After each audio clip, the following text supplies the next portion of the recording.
How's it going? Welcome everybody to the 2 Degrees podcast brought to you by the Play On Foundation. Today is our first guest who I haven't actually met in person. So as I'm bringing everybody 2 degrees closer to you, I'm thankfully bringing myself a degree closer to this gentleman because what he's doing is, in my opinion, amazing because coming from myself, a less fortunate community, if you will, I think what he has going on is going to change a lot of what is happening in regards to giving financial freedom back to the people. And that sounds like a major accomplishment that's hard to achieve in one sitting in one generation, but it seems like he has a pretty solid plan. So everybody, welcome to the show, Tefari Bailey. Welcome, welcome. Thank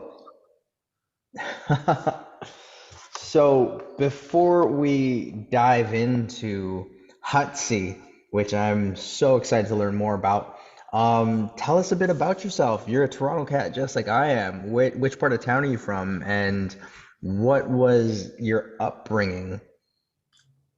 Great questions. Before I get into all of that, Javi, thank you so much for having me on your podcast. I feel like this is an honor for being the first of many, guests on the podcast. Hopefully, this is great in terms of answering your question. Yes, I am from Toronto, Ontario, Canada, born and raised in Rexdale. In terms of the upbringing, you yourself mentioned to me that you grew up in Scarborough, places such as Scarborough, Rexdale, Jane and Finch, etc. They aren't exactly the best places to grow up. So, Hmm. as you may have imagined, growing up in a tough, rough environment like that, you learn from a young age to never really back down or ever give in. Nobody's really holding the door for you. Nobody's guiding you into the path of success in the right way. You don't really have a lot of mentors to look up to. So everything you get, you have to go out there and get it yourself. Yeah. And I actually moved to Brampton in the summer of grade 10. So I spent grade 10, 11, and 12 in there, and then university out in St. Catharines, Ontario at Brock University. And I'm really thankful for that move. I wouldn't change anything for the world. Growing up in Rexdale for those many, many years Hmm. really kind of built the foundation of who I am. And then transitioning, moving to Brampton, seeing how life is over there made me really want to sustain a path of excellence, so I would be able to hopefully afford to buy property in an area like that. Nice, nice. So, I don't want to come across as crude in a sense, but I'm happy to hear that you're from Rexdale and not from like Forest Hill or something, because it just means more, that you're coming from a neighborhood that I get and I understand. Because not to say that if you came from Forest Hill, it's not like you had a silver spoon in your mouth or anything, but it just resonates with me more when it's somebody coming from a place that doesn't define them. Because I don't know if um, quotes like that resonate in the sense where there's a lot of people who blame their environment for their circumstances, and I think it just does it so much disservice because there's so much talent that comes from these places that are the less fortunate in a sense because the government just keeps them in such a place of limbo. And as you like brought up in your pitch, like it's living paycheck to paycheck that really stunts the growth of people's minds because they think that they can't get out of this loop. So even though you're from the West End, I won't hold that against you. But no, I'm I'm so thrilled that you're you really stepped up to the plate with this idea that you're bringing to the world. So congratulations with that, and I'm gonna be congratulating you throughout this entire thing because Hutsy is such a brilliant financial plan to help give freedom back to those in areas such as, what one might consider the poorer areas of the GTA. So like Malvern and Section 6 and Rexdale, and it's just, oh no, I'm excited for what your app and what your bank, if you will, is going to do for such communities. So yeah, congrats on that. So So I appreciate it. now, like with that, Hutsy, um, I'm gonna keep referring back to that Dragon's Den pitch because that's what caught my eye. And the first thing that like you mentioned was it's your company is there to disrupt the lending market. So tell me more about that. What's there's an intent behind the word disrupt. So what is it that you're trying to disrupt? Yeah, definitely, for sure. So for those of the viewers that don't know, Tefari Bailey, I'm actually the CEO and founder of Hutsy Financial. Ultimately, we're building out a neobank that's going to be disrupting the lending industry, the payday lending industry, and ultimately being the better bank here in Canada, just due to the manner that five banks control 95% of assets under management here in Canada. 47% of Canadians report to living paycheck to paycheck. Canadian banks are some of the most profitable banks per capita in the world, but as Canadians, we really don't have anything really to show for it. Hmm. My experience in the finance industry, I worked at one of the big five banks doing everything from the entry level teller position all the way up to a loans and investment officer. So I understand how this stuff works. And I guess you could say banks are disincentivized to help those 47% of Canadians living paycheck to paycheck. Why They're do you only think that is? just because they don't make enough money off of those individuals. They really only make money from the individuals that have a lot of money in their savings account that they can use to loan out to other people, from those that are purchasing mortgages, buying real estate, investing money with them, etc.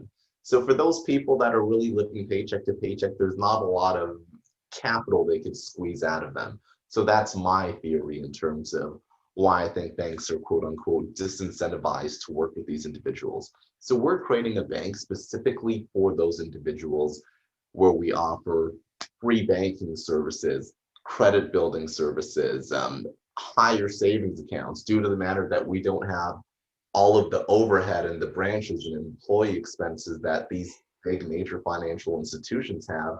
Due to the manner that we're doing everything on the cloud, digital and online, we're able to cut a lot of expenses and save a lot of money, which will then reward our users by offering them free bank accounts, higher interest on saving rates, and things of that nature.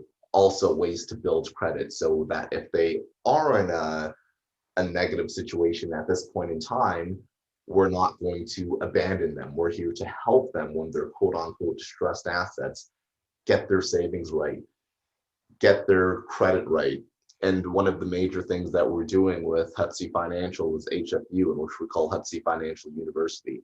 It's really an educational aspect of the business where we're teaching people what the difference is between, let's say, a credit card and a secured credit card, a loan or a line of credit, a secured credit card, as I mentioned, a credit card. And a lot of people actually don't know the differences between this because they don't really teach us these things in school. So Hmm. financial education is a huge part to what we're going to want to do. Because if you have the knowledge in terms of how to build credit, how to save money, etc., you're more likely to execute on that, and which will result in more money in your pockets.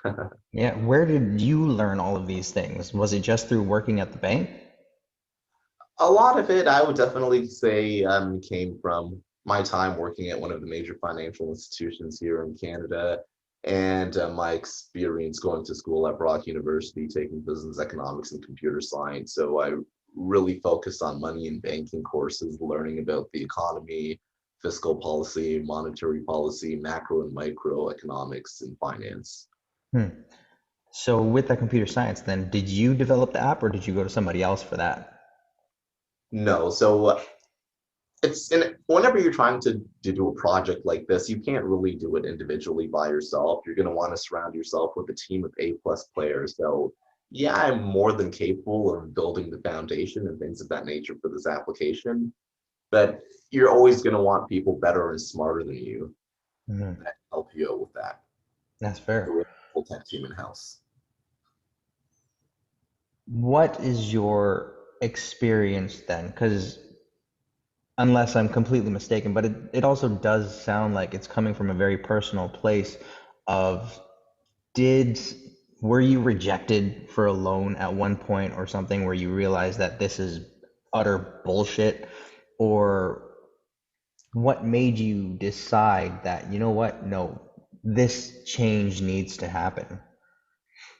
Great question. So this is something I also referenced during my pitch on CBC's Dragon's Den. And as I mentioned, working at one of the major financial institutions here in Canada, doing everything from the entry-level teller position all the way up to a loans and investment officer, working in a lower income area, I had a ton of people coming to see me on a daily, weekly, monthly basis in order to get a loan to cover emergency expenses, bills until they get paid, etc.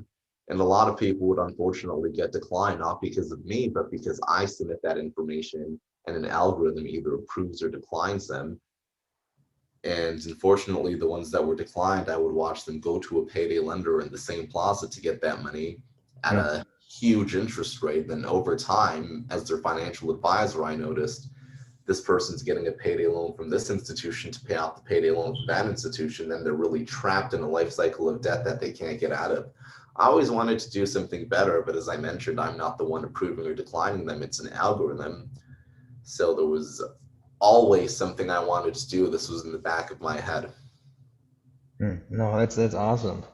It sounds like too, like your this model also is revolving around just believing that the people are good in a sense, where it's like, because again, when people come in for a loan, it's the algorithm that judges them versus somebody pleading their case. And if you could say yes, you would have said yes. So is that accurate to say? To a certain extent, because on the macroeconomical level, these banks are heavily invested in these payday lending firms. They're the ones actually giving them the money to do that. But on Mm. a micro level, they're not approving those clients, but the payday lenders that they're funding are approving those clients.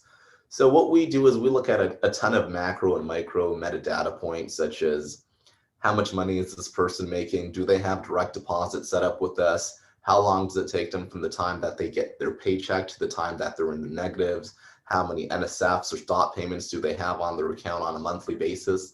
And then we're able to make educated decisions whether we feel this person would pay us back or not. And the Mm. main factor is that they do have direct deposit set up with us. That way, number one, we could incentivize them to bank with us. And number two, we're their brand of choice. If somebody has direct deposit set up with us, that means we're their financial institution of choice. We won over their business. And thirdly, their paycheck automatically comes to us. So that way we could give them that cash advance at a 0% interest rate just for free. And then once they get paid, we could take it out directly from their paycheck to ensure that we're getting paid back and then they're using their money responsibly. Nice. And then before Dragon's Den, how long have you been developing this model? So before Dragon's Den, I would say that we were developing this model for at least a year. So with all this stuff to find a sponsor bank, because we're not actually a bank, we partnered up with a Canadian, Charter One financial Canadian institution. We're just providing the technology on top of that. And then, to partner up with the Visa, to partner up with the payment processor, and then to develop our anti-money laundering, know your customer and fraud technology.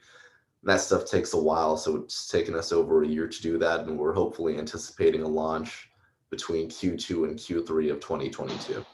Nice. Well, again, congratulations, and I wish you the best in that endeavor. Now, one thing that I'm curious about, because I love watching Dragon's Den for so many reasons. Will they get, one of the dragons on board? What are they asking for? I'm curious to talk through that procedure. So, what does it mean when you offer 6% of your company? Ultimately, what it means when you offer a percentage of your company is that they are a part owner of the company. And then some of the stuff that you work on behind the scenes is, are these going to be common shares or preferred shares? I mean, for those that don't know the difference between common and preferred shares ultimately mean if the company was to get liquidated. By that, I mean you were to go to the initial public, the IPO. If another company were to acquire your company, if you guys are to go bankrupt, the people that have preferred stock get paid out earlier. If they wanted a board seat, meaning if they want to be on the board of directors that make the decisions for the company. So on the Dragon's Den, you really kind of get the base level stuff of what percentage of the company do they want for their investment. And then you work on the other stuff, such as the share classes, board of directors, voting rights, and things of that nature behind the scene. And then how involved would they get? So again, since you made that $500,000 acquisition, um, have you been working like right next to Wes and getting business tips and everything since then? As it's still really early, we haven't been working that closely together, and I believe we will be working very close together post the launch, because at this point in time we have our partners implementing the product, designing the product, and things of that nature. And then post launch, that's when we feel we would really get the value of what Wes Hall brings to the table. Nice. As a potential client and seeing that, okay, you've acquired that 500,000. Now, to what degree can you disclose like what is being allocated from that 500,000? 500,000. So what's important to note is $500,000 on the base end, it might seem like a lot of money, but it's really not. When you think of paying out your partners to begin the implementation process, hiring your employees, software engineers for really experienced ones, you're looking at $80,000 to $100,000 a year each. So this is just really enough money to bring us to launch and to maybe get between 1,000 and 2,500 users. So in venture capital funding startups, you have multiple rounds. You have a pre-seed round, which is enough money to get you started to launch. You have a seed round, which is enough money to help you show product market fit, which is usually $1 million to $3 million. Your series A, B, C, D, and so on until you either get acquired by another company or IPO if you're fortunate enough. So right now we were at the pre-seed stage. So the goals of this, it would be to launch, get about 2,500 users, and then raise a seed round or series A round between $3 to $8 million from there. I'm curious to know, like, as soon as you said that you'd accept the 500 mil and they went to commercial, what was going through your head? What was going through my head? Okay, so definitely I'm usually never afraid to talk to investors or anybody. It's a natural conversation, just like what me and you are having. But going to the Dragons Den, I must say that was probably the most overwhelming experience I've had while pitching to an investor. Once you're there, the lights are flashing, you have the dragons with their cross legs all staring at you, cameras pointed in your face. It was definitely overwhelming. And after I don't even think I was nervous after I accepted the $500,000. I think it was just going through the whole process, going through the motions. It felt like it was 5 minutes, but in reality, it was over an hour. But they just condensed it into a 5 to 7 minute episode. But it Oh, went wow. really So you fast. were in that room for over an hour talking with them.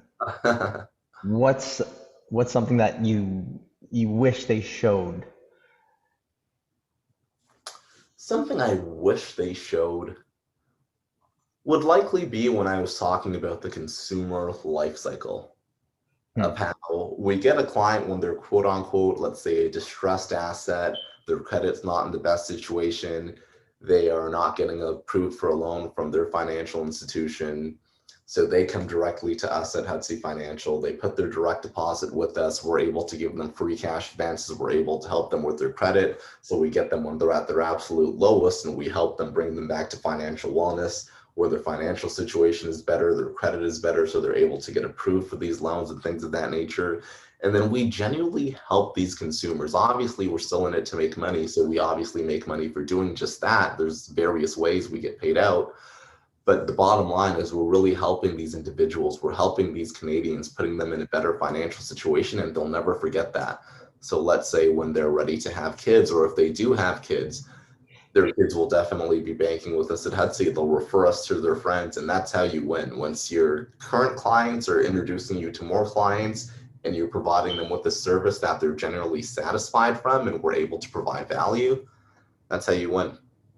No, I agree. Yeah, for sure.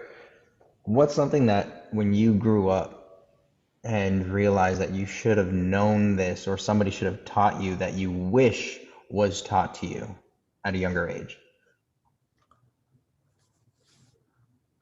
That you could invest your money in other companies or other cryptocurrencies and Hmm. make money. If I could go back in time, if I was able to tell a younger version of myself, I would say, put all of your money in Bitcoin.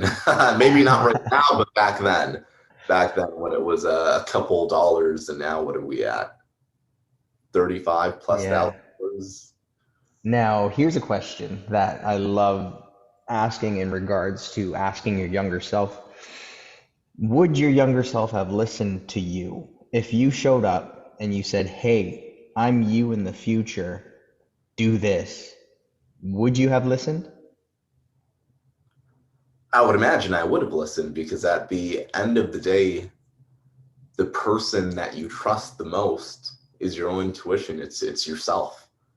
Hmm. It's yourself. So if I had a future version of myself that's been there and done that and experienced everything I've been through in the past and in the future, they know the mistakes that they have made and they know things that they could have done better. So I would say 110% I would trust every advice that I was given from my older self. Damn, I don't know if I trust myself just based on the merit of back in the day, I was a real skeptic of time travel. So it's just like, oh, you're saying you're me and you're telling me to do this. I don't know if I'm gonna. Like, who's this crazy guy coming up to me telling me nonsense about the future? I don't know if I'd be so inclined to jump at that advice that'd be given to me. Oh man. So I'm curious now, where it's like you mentioned you have like a basic plan, you have your premium plan. What's something that I could expect going and subscribing to your premium package? So with the premium package, we plan on incentivizing people for shopping local, having various partnerships and connections with local retailers in order to get extra cash back and extra discounts at select retailers, just for rewarding people to shop local. Hmm. Now, local as in just in Canada or how local? So right now we're only launching in Ontario, then BC, then Canada overall. So depending on where you're located, there would be a GPS service to show you all of the partnerships that we have with retailers in your specific area. Okay. Is the plan then to establish Hutsy into a brick and mortar, or are you happy with the online model? Happy with the online and digital model, because when you look at the state that we're at right now with the COVID-19 pandemic, not only in Canada but around the world, a lot of major companies, Twitter, Facebook, Apple, etc., Google, are letting their employees permanently work from home. Hmm. Yeah, no, that's true. Does that mean you're, not to say you're a pessimist, but do you think that that's going to be the new norm, or do you feel that there's going to be a wave that's going to lead us back into the office?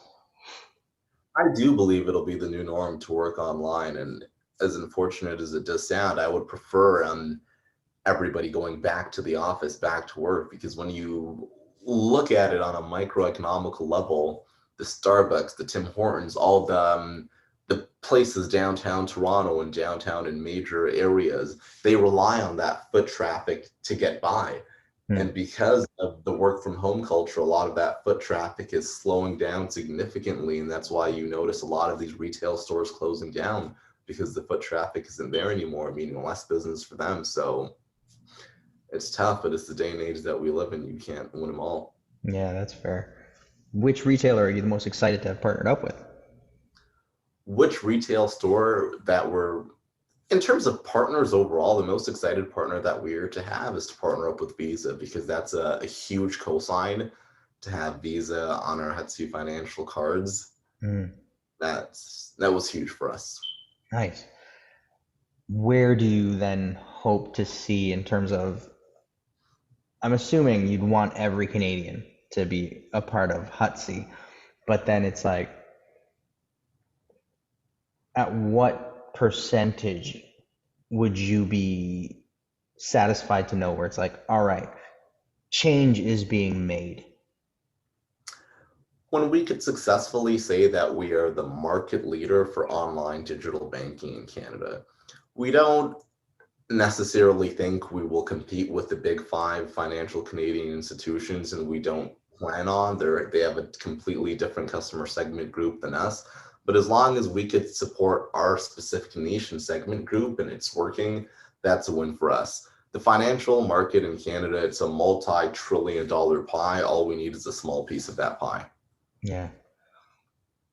I'm also curious in regards to looking at financial transactions online in Canada compared to the States, where what's your take on the fact that they have like Venmo and Cash App, and where like as opposed to us where we just have e-transfer?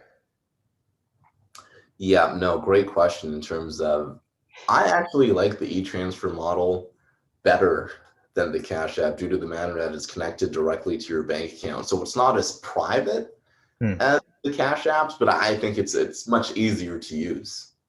But Yeah. that's my personal opinion. Everybody would probably have a different opinion, but I feel like it's easier that way if we have a transfer service that's connected directly to your bank account. Is there a plan to branch out into the States? Yes, eventually we would want to branch out into the United States due to the manner that, our population is 35 million here. Theirs is over 330 million. So by default, we would be looking to tackle a much larger audience there in the US. And in Canada, as I mentioned, 47% of people are living paycheck to paycheck. In the US, that's closer towards 70. Hmm. Now, what I'm curious to know then is like, what is the plan, or if this is like secret, top secret information that I'm not allowed to know, that's all good. But like, so then what would the avenue be from being able to send money then from Canada to the States?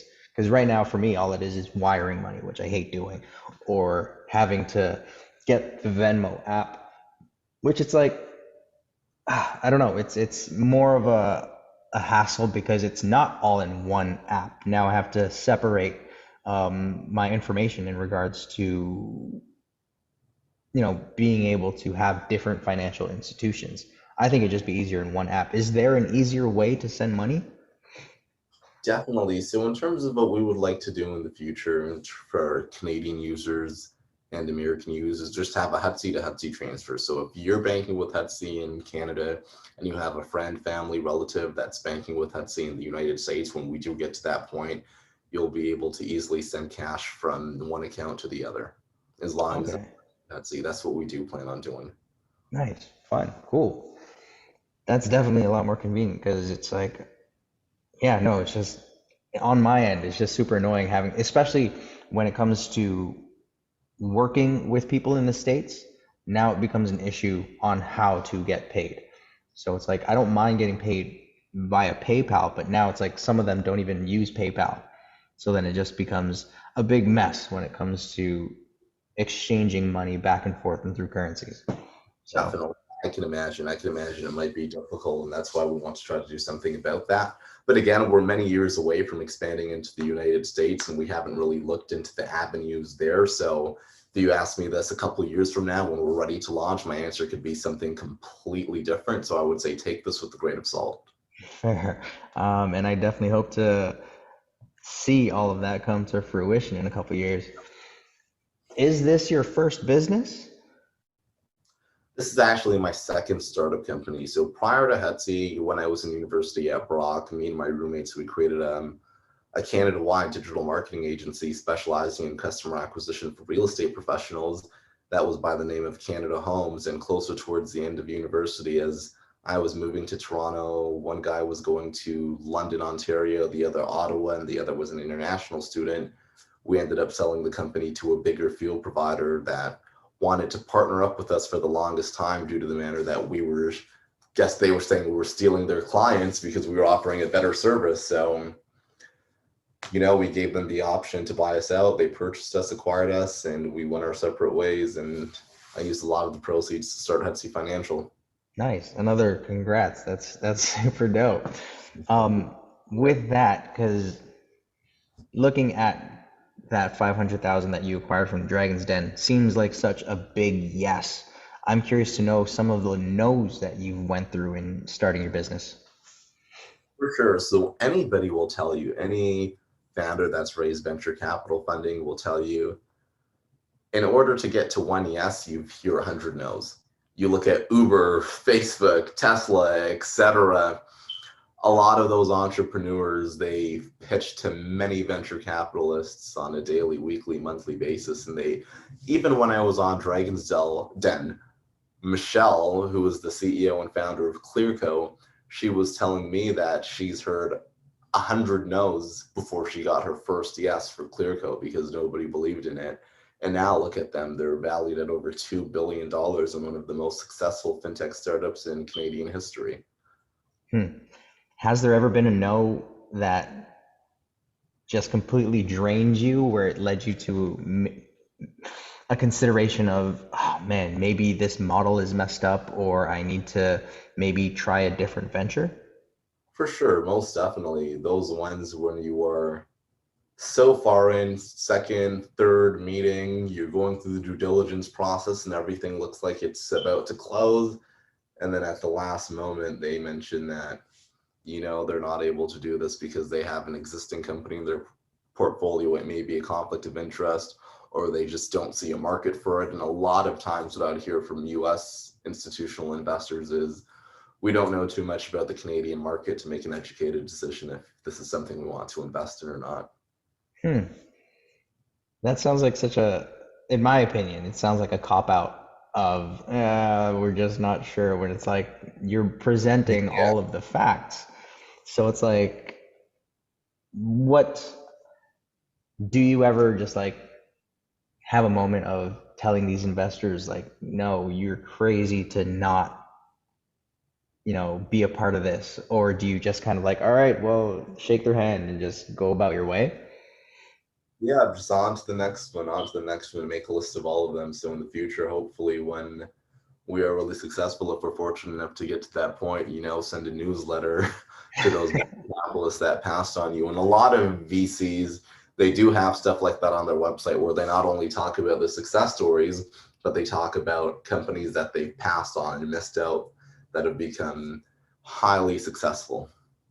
Who are some of those names that you have on, let's say, like your vision board of sorts, that you're like, you're keeping me going? I don't necessarily have a board of a lot of those VCs that have said no because there were so many. There's been so many.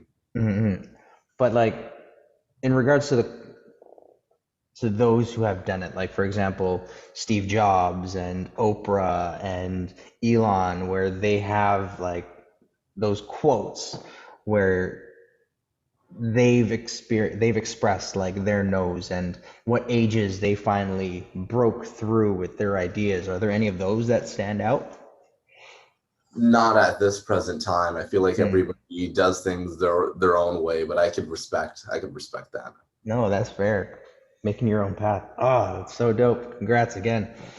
Now myself, I'm an actor, so I'm curious to know about, did they kind of direct you in a way to give that dramatic beat before you were to say yes? Or did you really have to think about it after Wes was like, well, I'm going to offer you the 500,000? I really had to think about it. Hmm. I really did have to think about it, but as you know, Dragon's Den, it's a TV show at the end of the day, so they want it to be as entertaining as possible, so that was mentioned for weeks in advance. Now, was there at any point in that consideration of like, damn, I should have asked for more money? No. Hmm. No, I think we went in there, we knew what dollar figure we wanted when we went in there. And yeah, In your research phase, what was the hardest statistic to come across? the hardest statistic to come across in any high growth technology startup, about 1% of them actually make it. 1% of them Hmm. actually make it. And I would say about, sorry, I wouldn't say one, I would say 10%. So on an investor's end, for every 10 startups that they invest in, 9 of them will fail. And the one that does prevail at the end of the day will bring their money back times the 100 to more than make up for the ones that they've lost on. So they'll have ones that they'll break even. They'll have ones that they make 2 or 3 times their money on. So what I'm talking about when I mention fail is every VC they consider an investment a fail unless it returns 10x their money back. Wow, that's such a big, that's a big gamble, but damn. Uh, Yeah, if an investor is investing $500,000, he expects this company to be valued at $1 billion minimum by the time of the exit in order for it to make sense. Jeez. Yeah. Now, just playing, fantasy right now, what's your goal or what's the plan now? So let's say you do hit $1 billion, your company's valued at $1 billion. What's a sector, what's a company or maybe an initiative that you'd want to give back to or maybe start? It would definitely be to get into the clean technology industry. If we were fortunate enough to sell this company for a couple of $1 billion and I owned at least a 50% equity stake in the company, sort of the Elon route, he was one of the main guys at PayPal. They sold for a couple billion to, I believe it was eBay or Zip. Don't quote me if I'm wrong. Mm. And the discount was about $150,000, and a lot of that was invested into Tesla. So something similar like that happened to us at Hutsy Financial, I would either A, invest into a clean technology startup that I feel that would be doing justice for the world, or really create my own to build renewable energy, not only in Canada or the US, but all over the globe, especially the lower income areas or countries that need it. Is that something that you've studied before, or just something that you're passionate about? Something that I'm passionate about and that I study on my own time, not really in school, but on my own time. Nice, cool, awesome, man. Tefari, I'm so amped for everything that's about to come your way, and especially that we're having this discussion right before the new year. Like everything, in a sense, is like a fresh slate starting from next year, and everything's going up. But with that, because it is the holiday season, I'm curious to know if you're familiar with the movie "It's a Wonderful Life." It's a Wonderful Life? Yeah. No, I'm not. Tell me about it. Oh man, Tell me about give it. that a watch. It's my favorite. So when it comes to the question that I get in interviews where it's like, "Oh, what's your favorite movie?" This movie is one that I mention as like the honorable mention because I watch it every year. It has to be my favorite movie.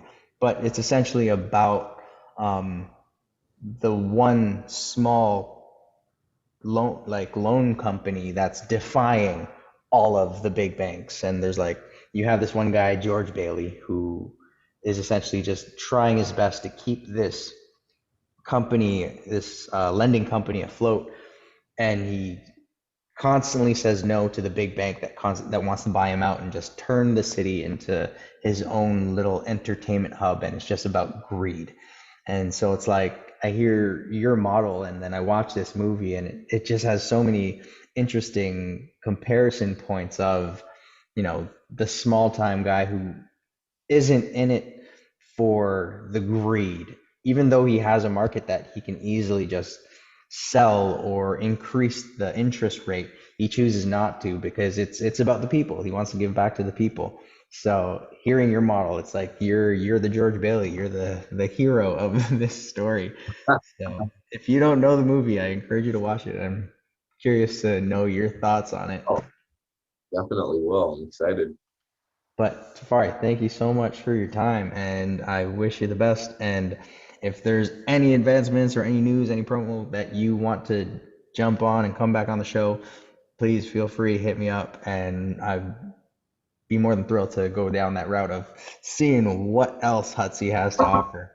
No, So most definitely. It was definitely a pleasure. I'm really pumped and excited to see where this podcast goes. Really honored that I'm one of the first guests on the show, and I can't wait to see it. Can't wait to see it. awesome. Well, everybody, thanks for tuning in to the 2 Degrees podcast brought to you by the Play On Foundation. Check out Tefari Bailey and Hutsy, and hopefully, yeah, with all the products that they have to offer, check that out, because when it comes to financial freedom, you need a solid base, and I wholeheartedly believe this model has something to offer. Thanks for tuning in.